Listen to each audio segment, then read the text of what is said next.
Une jeune fille de la vingtaine Oui. et dernièrement j'ai rencontré un jeune homme, il est gentil, il est aimable, il a la crainte de Dieu et tout. Donc on a décidé d'avoir une relation sérieuse et tout, basée sur la confiance et sur la crainte de Dieu.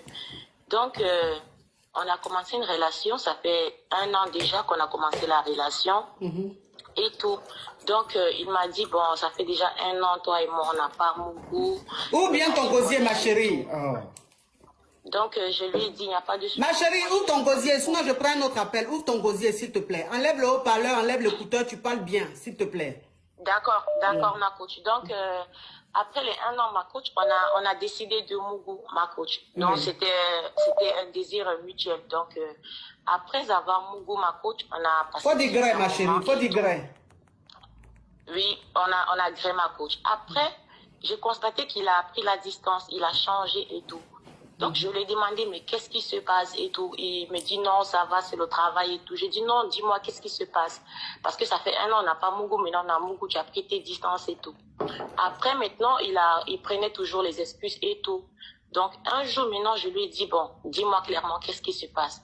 Alors là, le gars, il m'a lancé à la figure que si tu veux vraiment savoir ce qui se passe, va à l'hôpital. J'ai dit, mais va à l'hôpital comment? Il m'a dit, non, va faire tes examens. C'est comme ça que j'arrive à l'hôpital, je m'en vais faire mes examens, ma coach. Je sais que vous savez là, ma coach. Ma coach, je suis dépassée, ma coach, je suis dépassée. Donc, je lui ai dit que... Attends, ma chérie, attends. Attends, je vais récapituler. Je vais récapituler. C'est-à-dire que tu as rencontré un monsieur, un jeune homme comme toi. Et comme tu as la crainte de Dieu, tu es une croyante. Lui aussi, il t'a fait croire qu'il a la crainte de Dieu. C'est ce qui t'a donné confiance et tu as commencé à échanger avec lui. Mais vous n'avez pas gré tout de suite. Vous avez gré 1 an après, c'est ça? Oui, ma coach. Ok. Vous avez gré 1 an après parce que il t'a montré qu'il est croyant, il a la crainte de Dieu, qu'il est bien et tout ça. Donc, tu as eu confiance en lui et tu as commencé à gré avec lui 1 an après. Maintenant, après le grêlis, le gars, il a commencé à être distant. Donc, tu ne comprenais pas, puisque avant le grêlis, vous étiez très bien ensemble, il prenait de tes nouvelles, il t'appelait, il venait te voir et tout. Mais depuis le grêlis, le gars, il est devenu distant. Et donc, comme tu ne comprenais pas son attitude, tu l'as appelé, il ne répondait pas, tu insistais, il a fini par prendre, tu lui as dit, mais pourquoi tu te comportes comme ça? Qu'est-ce qui se passe? Qu'est-ce qui ne va pas? Qu'est-ce qui se passe? Tu voulais savoir le pourquoi de sa prise de distance et tout ça. Et le gars t'a dit, si tu veux savoir pourquoi je suis distant, va à l'hôpital. Et tu lui as dit, mais comment ça d'aller à l'hôpital? Ça veut dire quoi? Il t'a dit, va à l'hôpital, tu sauras pourquoi je suis distant. Et tu es parti quand même à l'hôpital, tu as fait tes examens et tout. Il t'a dit d'aller à l'hôpital faire tes examens. Et tu vas savoir pourquoi il est distant. Donc toi, tu es resté dans le doute et quelque chose t'a dit, il faut aller à l'hôpital, faire tes examens. Mais quand tu allais à l'hôpital faire tes examens, ton idée n'était pas même là où ça allait arriver. Tu fais tous tes examens, tu vas prendre tes résultats, il se trouve que tu es séropositif, c'est-à-dire tu as le VIH. Oui, ma coach. Ce qui veut dire que c'est ce jeune-là qui t'a filé ça. Oui, ma coach, parce que j'ai jamais, pendant ce moment, j'ai jamais été en relation avec quelqu'un d'autre, uniquement avec lui. Donc, quand il m'a dit d'aller à l'hôpital, je savais pas, moi, je me doutais de rien. Mais ma coach, quand je suis arrivée, j'ai vu les résultats et tout. Moi, je tremblais même pas parce que le docteur, il me disait des trucs bizarres, genre, c'est pas la fin du monde et tout. J'ai dit, mais qu'est-ce qui se passe? C'est là où le docteur, il me dit, mais vous savez pas, et il faut prendre la vie du bon côté et tout. Je me dis, mais qu'est-ce qui se passe? Dites-moi. C'est là où le docteur, il me dit, non, vous êtes séropositif, ma coach. Ok. Donc, attends ma chérie, on va évoluer pour que les caviars comprennent mieux, comme tu parles doucement. Donc, quand tu as fini que le médecin, tu es allé pour les résultats, le docteur t'a appelé, tu es allé pour les résultats, il a commencé à te donner des conseils, à t'encourager, il t'a dit non, c'est pas la fin du monde, tu sais, tu lui as dit, mais tu étais étonné, tu dis, mais pourquoi il te dit ça? Que c'est pas la fin du monde, faut prendre la vie du bon côté, il y a des médicaments, des traitements, donc tu étais étonné, tu disais, mais pourquoi le docteur, en train de te parler, en train de te dire, c'est pas la fin du monde? Oui, ma coach. Oui. Donc, quand il m'a dit ça, je suis tout de suite effondrée, ma coach, parce que ma coach, je n'ai que 23 ans. Et ma vie est déjà gâchée, ma coach. Je comprends pas, je sais pas pourquoi, alors que je le faisais confiance, je savais pas, ma coach. Je sais plus, j'ai plus de sentiments, ma coach. Ma vie est finie, ma coach. Non, ta vie n'est pas finie. Ta vie n'est pas finie. Ta vie n'est pas finie. Mais lui aussi, donc ça veut dire que le gars, il savait très bien qu'il était séropositif et il allait gré avec toi, il s'est pas protégé, il t'a même pas dit rien du tout. Oui, ma coach. Alors qu'il sait très bien, il savait très bien que tu étais une fille très très réglo, très carrée, très croyante et tout ça. Oui, ma coach. Et donc, quand j'ai eu le résultat, je suis allée vers lui, je lui ai dit, mais pourquoi tu m'as fait ça? Pourquoi tu as fait ça? Je voulais vraiment une raison. Il me dit, écoute, moi aussi, je sais pas qui me l'a fait, donc du coup, je vais continuer dans ça. Je lui ai dit, mais c'est pas possible, ça. J'ai dit, mais c'est pas possible.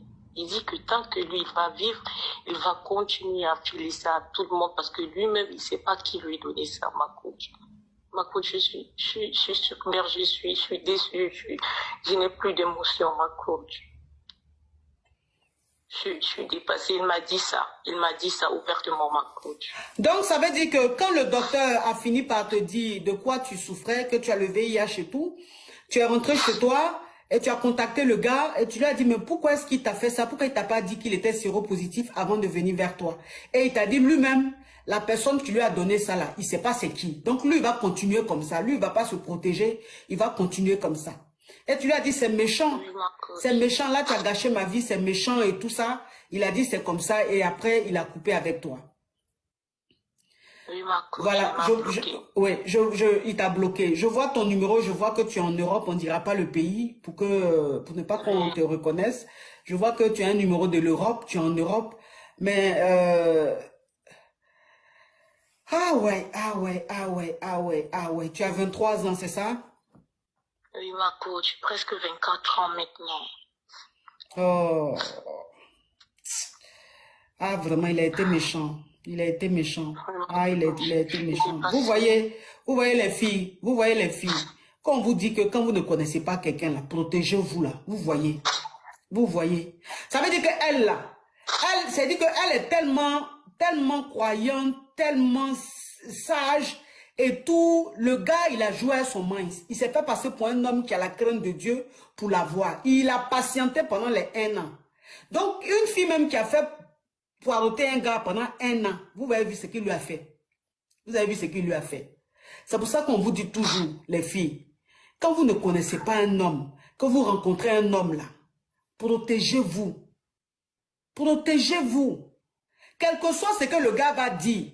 Parce qu'il y a des gars là, ça dit que comme ils ne veulent pas se protéger, ils vont dire non, je suis fan de toi bébé, c'est toi que je veux marier, il faut laisser ça, je vais te marier. Puis toi aussi, comme tu es fan, tu tombes dans le piège. Quand vous rentrez dans une relation là, tant que le gars ne se protège pas, ne faites pas. Le jour que vous commencez à aller sans préservatif, c'est que vous avez fait vos tests et que chacun sait que l'autre n'est pas malade. Vous avez vu une petite fille de 23 ans comme ça. Une petite fille de 23 ans comme ça. Mais je vois des commentaires des Kadia qui disent tu peux porter plainte si tu es en Europe, ma chérie. Est-ce que tu as pensé à porter plainte? Ma coach, vraiment, je sais pas, je suis dépassée, je sais pas ce que je dois faire, ma coach. Je sais pas. Il paraît qu'en Europe, si un homme est séropositif ou une femme est séropositive, si elle a une relation avec toi, si elle ne te dit pas, tu as le droit de porter plainte. C'est ce que je suis en train de voir. Allô, ma chérie? D'accord. Oui, c'est ce que je suis en train de voir. On dit tu peux le dénoncer, tu peux porter plainte. Parce qu'il n'avait pas le droit, de te faire ça. Il n'avait pas le droit de te mentir ou de ne pas te dire qu'il est séropositif. Donc tu peux aller porter plainte si tu as son nom, tout. Tu vas à la police, tu portes plainte. Voilà. Et lui, il va, je sais pas si tu portes plainte, qu'est-ce qui va se passer après, mais il faut le dénoncer. Ça peut pas, parce qu'il t'a dit clairement, il a dit que lui, comme il sait pas quelle fille qui lui a donné la maladie, lui aussi, il va filer la maladie à toutes les filles. Ça veut dire que toi-même, tu es victime là. Il y a eu peut-être des milliers qui ont été victimes avant toi, des milliers qui sont victimes, qui continuent à être victimes. Il est en train de propager le VIH partout comme ça dans votre ville. Justement, ma Claude, justement. C'est pour ça que j'ai peur, je ne sais pas ce que je dois faire, parce que si je le laisse continuer, il y aura beaucoup de victimes. Et puis moi, je veux pas faire du mal à quelqu'un, je veux pas qu'il continue de faire du mal à quelqu'un. Donc, je vais essayer de chercher des solutions possibles, ma coach, parce que ça, c'est un criminel. Je sais pas pourquoi il a fait ça, mais je peux pas continuer à les laisser avoir d'autres La filles. famille, le direct est bloqué. Comme on est en train de parler d'un sujet sensible, on dirait que le direct, les Jatao sont en train de truc, le direct est bloqué. On tapote la famille, on tapote, on monte rapidement à 7 millions. On monte rapidement à 7 millions, ils sont en train de signaler. Ils sont en train de signaler parce que c'est bloqué chez moi ici. Donc on tapote, là tapoter. Parce que le sujet est très sensible, donc ils vont signaler ça. Mais en tant que c'est un sujet normalement, qu'il n'y a pas de problème, on peut parler du VIH, on peut parler de la maladie. C'est pas un problème, mais ils sont en train de signaler, ça bloque le direct. Vous tapotez au maximum. On monte rapidement à 7 millions la famille pour libérer le live. Parce que ce qu'elle est en train de dire là, c'est très très très grave. Il faut qu'on sauve les autres filles. Parce qu'elle elle est victime. Il y a plein qui sont victimes. Il ne faut pas qu'il continue de ce qu'il est en train de faire. Donc ma chérie, comme il t'a dit qu'il va propager la maladie partout, toi ce que tu vas faire, il faut aller le dénoncer. Il faut le dénoncer. Je sais que tu as honte, tu es gênée, tu as honte même d'aller le dénoncer et tout ça. Mais ma chérie, comme tu dis, tu ne veux pas faire du mal. Tu n'aimes pas faire du mal à ton prochain. En tant que croyante, en tant qu'une fille qui a la crainte de Dieu, va le dénoncer pour que on mette fin à ce qu'il a commencé là. Parce que si tu ne le dénonces pas, ce qu'il va faire là, ce qu'il va suivre là, ça sera une catastrophe. Il faut le dénoncer, ma chérie. Dénonce-le. Et puis toi, en fait, ce que je voulais te dire, c'est que tout à l'heure, tu m'as dit que ta vie est gâchée. Ta vie n'est pas gâchée, ma chérie. Ta vie n'est pas gâchée. Le VIH, c'est vrai, c'est une maladie. Mais aujourd'hui, même les personnes qui souffrent du VIH, ils peuvent vivre jusqu'à 100 ans. Tu comprends? S'ils suivent bien le traitement, voilà. S'ils suivent bien le traitement, ils peuvent vivre jusqu'à 100 ans. Et jusqu'à même, c'est dit que quand le traitement est bien suivi, arrivé à un certain moment, tu ne contamines pas, tu n'as pas la maladie, c'est vrai, tu es sidienne, mais tu n'as pas ce qui est grave là. Ça diminue, ça diminue. Aujourd'hui, avec le traitement, tu peux vivre, tu peux travailler, vivre ta vie, tu peux même enfanter, faire tes enfants et tout. Donc, ma chérie, il ne faut pas dire que ta vie est gâchée. Ta vie n'est pas gâchée. Ta vie n'est pas encore gâchée. Tu peux suivre ton traitement. Tout le traitement qu'ils vont te demander de suivre, il faut bien suivre ton traitement. Tu vas faire ta vie. Tu as compris? Courage à toi. Toi-même, tu dis tu es croyant, tu as la crainte de Dieu. Tu sais, tout ce que Dieu fait est bon. Tout ce que Dieu fait est bon. Si c'est par toi que ce monsieur-là est passé, c'est que Dieu veut que tu le dénonces. Tu comprends?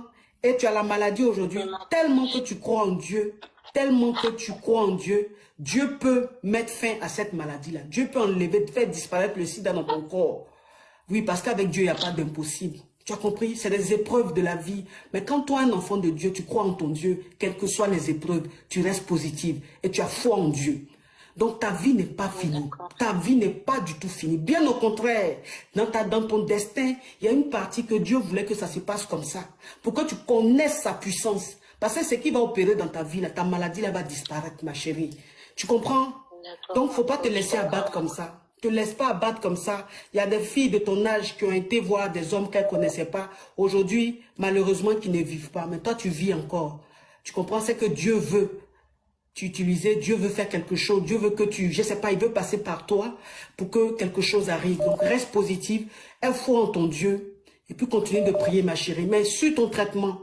Va à l'hôpital, ils vont te faire suivre ton traitement. Tu suis bien ton traitement. Tu as compris, ma chérie?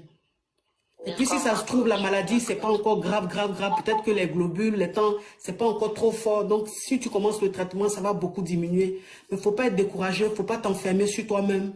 Faut pas te couper du monde, faut pas passer ton temps à pleurer. C'est une maladie, c'est vrai. Mais aujourd'hui, le sida, franchement, avec tous les traitements qu'il y a, franchement, tu peux bien vivre ta vie. Tu as compris, ma chérie? D'accord. Courage à toi. Courage à toi. Merci beaucoup. Courage à toi. Oui, courage. Merci beaucoup.